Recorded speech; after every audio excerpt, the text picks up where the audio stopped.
come a long way. We certainly have a long way to go.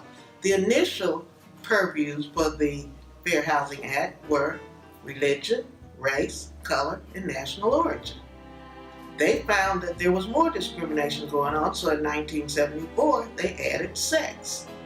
Then in 1988 they added familial status and handicap. I do know that the LBGT community, it became clear that they were not getting the housing that they want.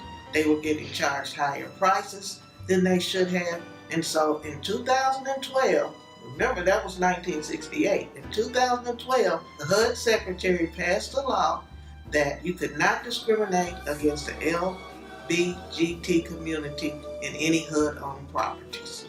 I think it is the current political climate in which we live.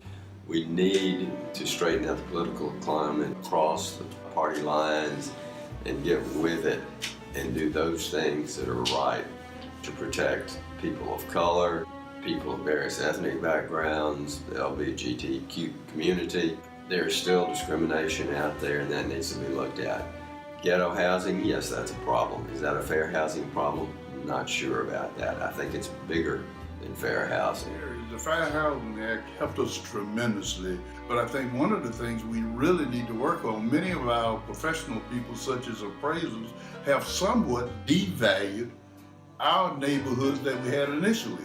Areas like Whitehaven should have a greater appreciation rate, but it seemed like a lot of appraisals and other folks, they do not approve value in the way they do in the 38125 or some other zip code that should be. So that's one area I think we really got to work on and expand, because these neighborhoods have same characteristics, but just being located in another area devalues them.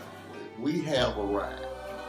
We have gotten to the point where we can now go out to any community, we can purchase any house, we can do all these things, but up under that, there's still different areas that need to be addressed. And the reason I say that is because now banks have to be forced to offer grant money, down payment assistance money, and all this stuff to certain zip code areas, because they did not honor these people that came in to make application before.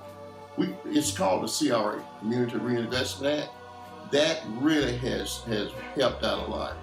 But it's really bad that we are as far along as we are today, and then the federal government still have to come along and say, look, you hadn't done enough.